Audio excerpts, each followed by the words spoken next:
Hey everybody, how's it going? This is Danger Man. This is season 1. This is episode number 2. This episode is called Time to Kill. This just gives me James Bond vibes though from this title. That was like my immediate thought. So I'm actually quite looking forward to this. Last episode I didn't expect. The thing that I think took me by surprise the most was his accent. I did not expect there to be this American accent at all in this show. I believe it's British. So it kind of took me aback quite a bit. And I was like, what? Unless he was putting it on as part of what he was doing. That's kind of where my brain went a little bit. Like maybe that was part of his disguise was this accent. But it also reminded me a lot of the Western episode of The Prisoner where he would dip in and out of like an American accent through that episode. So I was a bit like, oh, well, that's actually quite cool. I really like that. I did clock quite quickly that the woman at the haberdashery was like involved in what was going on with the guy who'd stole the gold from the bank. And I was like, she's the girlfriend. So that was the only thing that kind of could have been maybe done a little bit better for me, because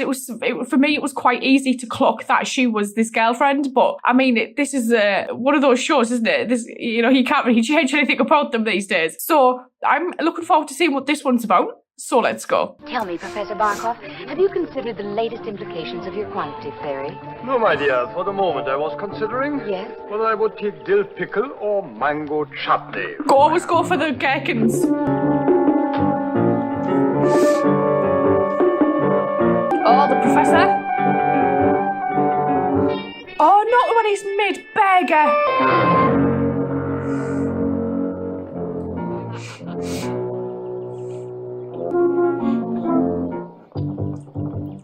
Oh, my lord. You never believe a word I say. You're always teasing, Professor.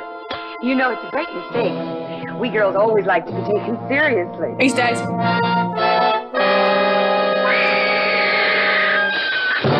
It was a cold, windy morning. It would be. My orders were to sit at the corner table of a certain cafe at 6:15 precisely. I was supposed to be reading a copy of Ici Paris while I awaited the arrival of the inevitable mysterious stranger. Oh, these security boys it's going to be the lady from the barbecue. Cloak and dagger stuff. You know, they even had a password for this job. Question: coffee and eggs for 2. Answer: why not scrambled? Morning, Craig. Mind if I join you? Oh no, good morning. Please sit down. What do we have for breakfast? Coffee and eggs for 2. Why not make it scrambled? What if he wasn't the guy? You read the morning papers? Oh, well, I was just about. And he was just casually asking what was for breakfast. I thought that his country had forgiven him for deserting them. His country, yes, but not their secret police. And that it was ABO. Probably without their government's consent. How was he killed? He was shot. Tell me, does the name Hans Vogler mean anything to you? Scientist. He's their #1 executioner, isn't he? It was him? Now listen, Drake, so far this man's confined his activities to Europe. 3 killings here in France, 1 in England, 2 in Germany, and now yesterday this one in the States. Ah. That was him, all right. It was identified, but he got away. He always manages to slip across his own frontier before we can get our hands on him. He's cunning. He's good. We want him, Drake. We've got to get him out. We? You. We discovered last night exactly where he'll be 2 days from today. South Africa? The opening day of a big bear hunt. And on that day, every year, he's in a hunting lodge just over the Austrian border. What did you have in mind, Colonel? Look, I don't care how you do it, Drake, but this guy's got to be eliminated. Colonel, I'll take your assignment, but I won't do your dirty work for you. I'll bring him out alive if I possibly can. And they do what they want with him. The same thing. They'll execute him here. That's not my business. You'll have your instructions by tonight. Good luck. Thank you very much. The guy's going to come out with the breakfast, isn't he?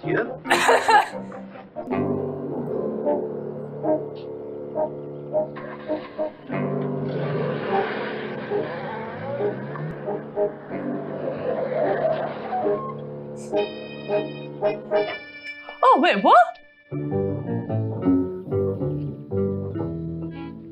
Did not expect the door to open in that direction. Oh, that's all right. I'll get over it. Are you going on this trip? Yes, that was my intention. Oh, I've looked forward to this holiday for ages. My name is Lisa Owens. Delighted to meet you, Miss Owen. Good afternoon. Oh, I like him as like this bumbling guy. Your papers, please. Excuse me.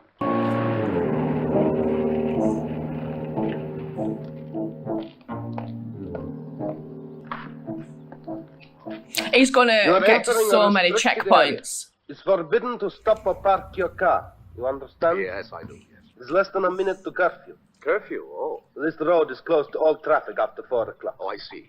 Your papers. Oh, stupid of me. Yes, of course, my passport. I'm always forgetting these things. I'm always mislaying things. My memory, you know. Oh, wait a minute. Maybe it's in my case. Oh, yeah, let's see now. Yeah, there you are. I told you I had it somewhere.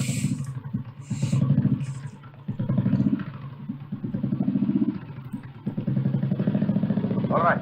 A pleasant trip. I'm obliged. I like how he's totally just scoping the place out. Yeah. Always go off the beaten track. It's more interesting. Just not if you're in a horror film, because you'll probably die.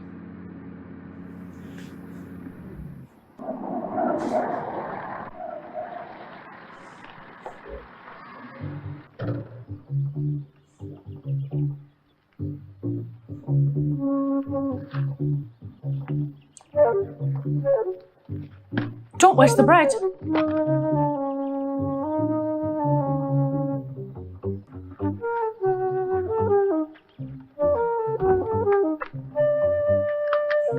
Oh.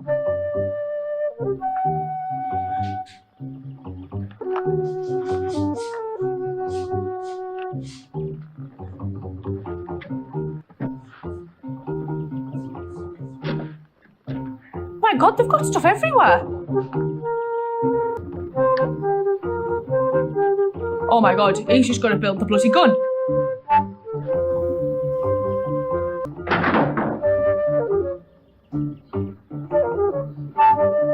I'm worried that guy on the bike's going to pop up though.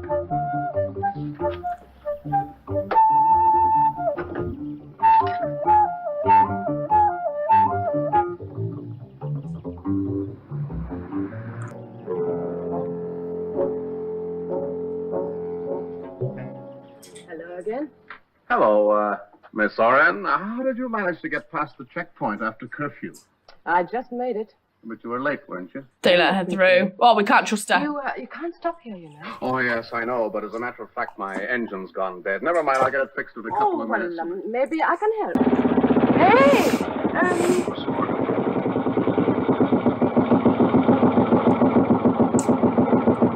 Could you help us? This car is broken down.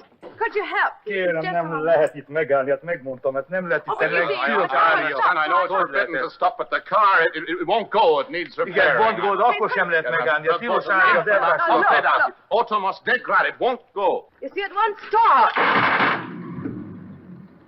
Oh, that's extraordinary. A moment ago, it just wouldn't go. I tried the carburetor distributor head in the car. I tried to do it, but it... Is this yours? Gyere, hoz ide. Gyere, hoz ide. But that's only one piece, right? Fordulj. Oh. Oh, it's got a radio in. Reprevist. Majd meglátjuk. Mindjárt meglátjuk. Next Pomini God, wir wollen es wieder. Kuss! Oh. I would never let go of that hand. What is this place? It's a hunting lodge. You're going down to take a look. Mm. Don't make a sound. Lady chickens.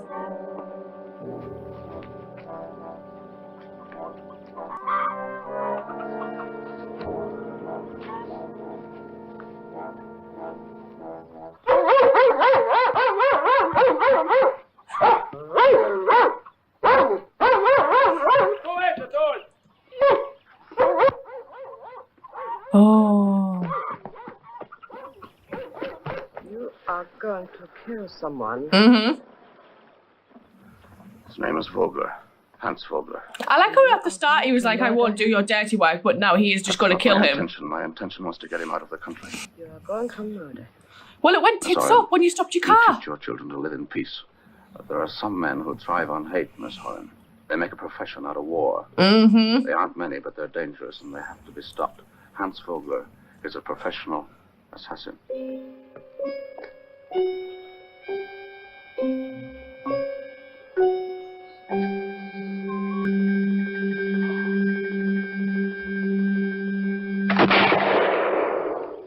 Oh. Now we're in real trouble, Miss Horan.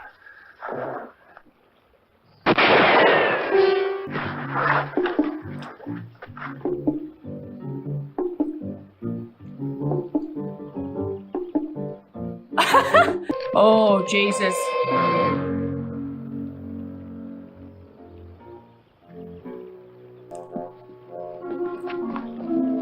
They might think it was just wildlife.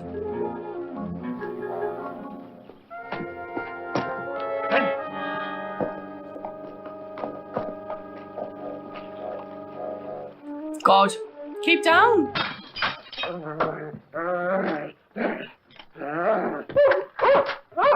Oh, jeez.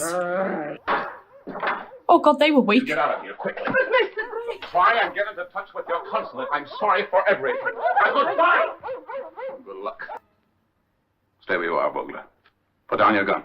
Why haven't you shot? Because you didn't have a bullet? Put it down. You can't. There isn't a cartridge in the place. You sure of that? You never give us time to unload them. They're still in the plane. Now, who are you? When I got home, I checked up on Miss Lisa Oren. Do you know what? She was a school teacher. Do you know what? I quite like how compact these episodes are because you kind of just get to the point quite quickly and I like it. Reminds me a bit of watching Classic Who actually. And I've kind of missed this format of watching something that isn't like 15 minutes to like an hour and a half long in some cases. So it's really nice to get these because it's kind of like little appetizers for me to then go watch something else afterwards. So I'm really enjoying this actually. To see that he had to go to Paris and then Austria to find this guy who was a professional assassin who'd killed this professor. We don't actually know why he killed the professor. I'm assuming it's probably got something to do with whatever it was he was working on that he was talking to the lady about at the barbecue. And then obviously having to go to Paris, get the assignment, go to Austria and find this guy. But then bump into this school teacher who I was just like, she's not a school teacher. We can't trust her. So it was quite nice at the end to see that he was like, no, she was a school teacher. So her story about going to Austria and why she was going to Austria was actually quite nice to hear that, you know. And it's interesting to watch this because obviously when this was being made, it wasn't like a great period of time, I guess, to put it in a way. Probably not the best way to describe it, but there was a lot of like animosity still kind of in Europe and around the world, I suppose. Basically from the fallout of the Second World War, and, you know, things were still happening. And, you know, you can understand why, like, there was all these checkpoints that everybody had to go through. And it's strange because, like, some of the things that we saw, I was kind of like, God, there's still, like, areas of the world where things like this is still a thing. So it's like interesting to see that in this period of time because, God, if my history's right, this is what Cold War era. So you can understand like everybody's kind of suspicions about everybody else at the time because I don't think anybody trusted anybody, did they, I suppose. So it's going to be really fun to keep on watching this. I may actually just go watch the next one and I will see you guys later. So thank you.